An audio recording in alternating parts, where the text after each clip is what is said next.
Okay guys, welcome back. So episode 2 of our little mini-series here in preparation for Pinehurst, trying to get our games in the best shape possible for trying to play some decent golf. Definitely. Like we said in episode 1, you go to these resorts, you go on these trips, you really want to play your best. Anyone who's been on a buddy's trip or golf trip knows that there's nothing worse than going and you really look forward to it. It's a great venue and your game just sucks. It is nothing. It's a terrible feeling. I mean, it should be hard to have a hard time or a bad time on vacation, but it can make it a little bit on the sour side. Definitely, yeah. That's a good way of looking at it. Like you should always try and have a good time, but it's going to affect it. It will. It will. So we talked a little bit episode 1 about what you're working on, stabilising the club face, trying to kind of get that ball flight to be a bit more consistent. Yes. Lose a couple of those loose ones in there.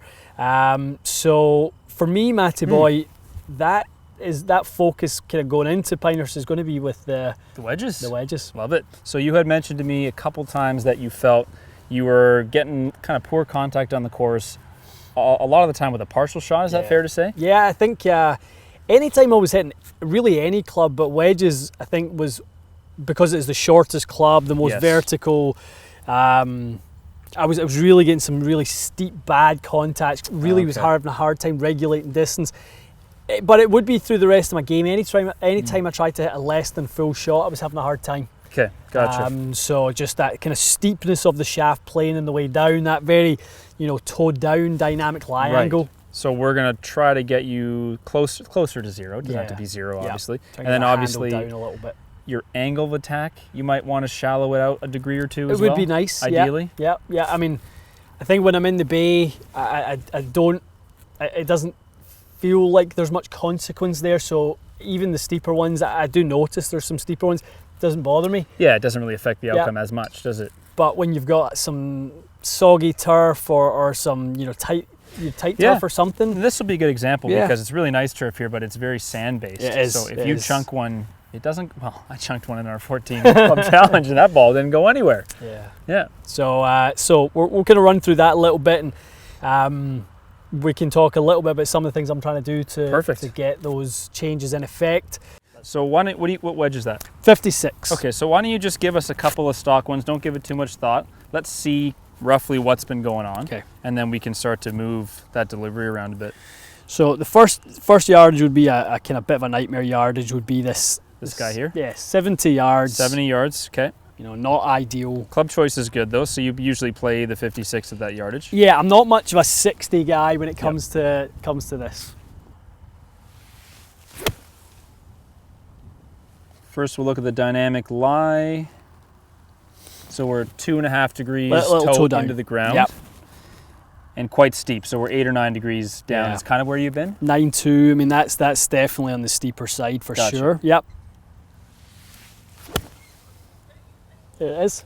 Yeah, so that's the sound there, a little behind the ball, and you lose a good 20 yards there. Okay, so yeah, still about 2 degrees toe down with the lie, and about 8.5 down with the angle attack. So what kind of, I've seen, in lessons and stuff is backswing there and then the steepening of the shaft. Okay. Right, really vertical coming down, really driving that leading edge kind of that way. Yes. Really not what you want when it comes to the wedges. Trying to, clip nice wedges in there. You're never going to have any consistency with wedge delivery if you've got it coming in sort of like that. That's no good. And I suppose the good news is the reason for the toe down is actually the same reason for the steep angle of attack. So that the moving this path should also help move that dynamic lie a little bit at the same time. Yeah, definitely. And what my focus is going to be on is going to be on more of a rotary motion, less of a vertical motion. Gotcha. So that I can start to get, the club. So for me, it's kind of almost trying to get the club to work around a little bit more. Right. So I can kind of clip it. Gotcha. So we want to shallow it more in the downswing. Yeah, and try and get more of a 5 to 6 degrees down versus 9 to 10, 11 degrees down. 6 would be good, right? 5 or 6? 5 or 6 would be really nice with this type of shot.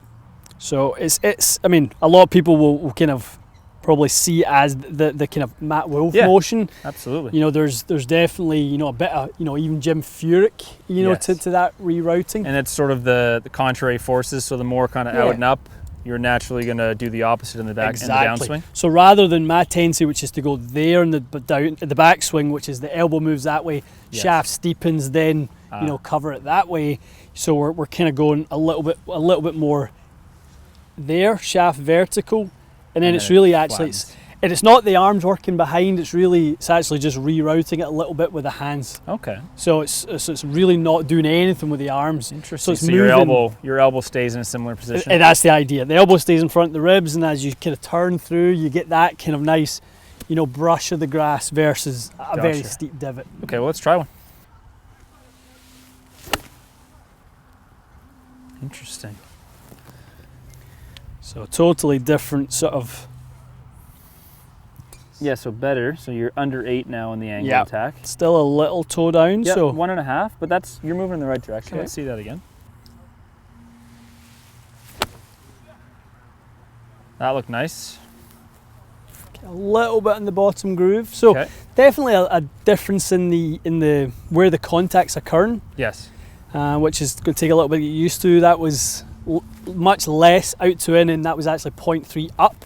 Right, so now you've got your dynamic lie. Dynamic lie is 0.3 up. Yep. Okay, good. So for me, and this is something Scott Cowkes and I talked about, is literally the feeling of being so exaggerated of these two motions is the key to this.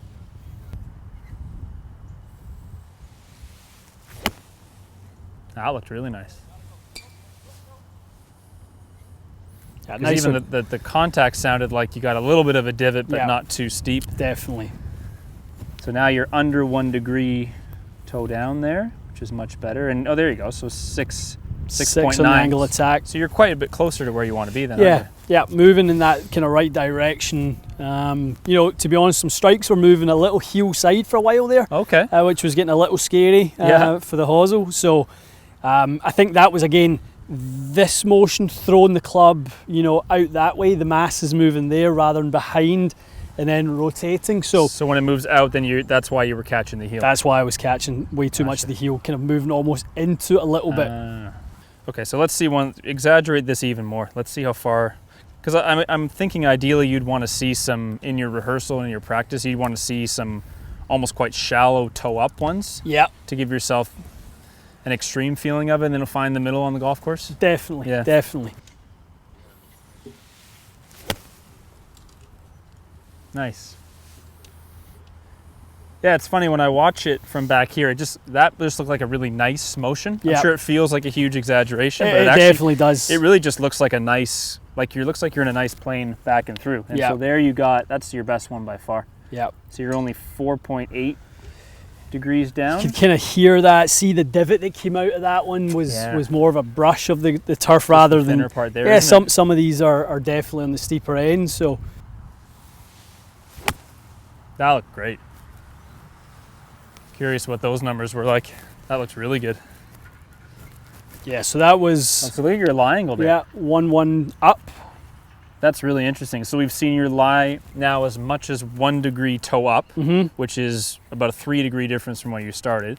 And I've seen your angle of attack go all the way to 5, which is 4 degrees lower than where you started. That's quite good. So trying to kind of obviously, manage that as much as possible. Yeah.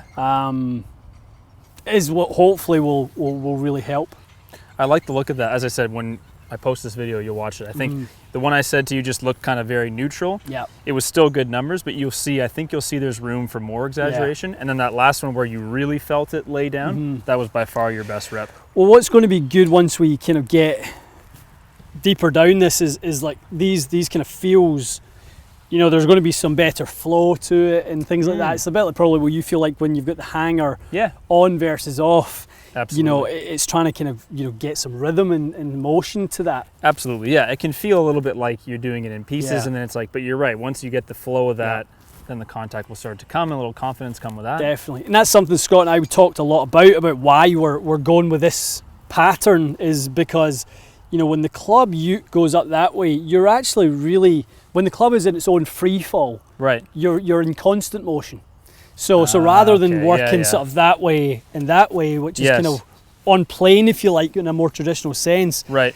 When you put that club into free fall, So the club is effectively going that way as I'm going this way, and that's what's going to kind of create the rounded, kind of more rotary part of the golf swing. So as it gets flatter and behind you, it really does force you to rotate around. Otherwise, the club can't get back to impact. Exactly, and the the timing portion will be, trying to get to the point where I'm kind of get the club there. The club starts to fall.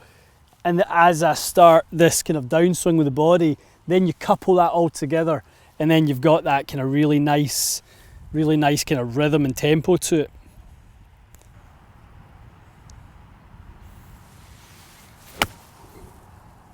Yeah, that's nice. Try and speed that up a little bit and try and get it nice and kind of brisk. But from where you started at the beginning of the video, that motion looks really good. Yeah. And you can see that you're able to get those numbers to move in the direction you want to. Just be a question of doing some reps, I guess. Yeah, lots and lots of reps, and I actually think the same thing with the chipping motion is what's going to help me a lot as well. It's a smaller version of it, right? Yeah, because getting a little bit that way in the chipping versus kind of getting, a bit more of the same sort of thing. Probably good in the bunker too. You don't want to be too steep in the bunker. Absolutely, definitely. I think steepness has been the curse of my 100 in game for quite some time. Gotcha. And hoping this for the trip and beyond is something that can really help. Solution. No, I think that's going to be good. So we'll obviously keep everyone apprised of that. We'll check in. We're kind of planning on doing maybe a check-in.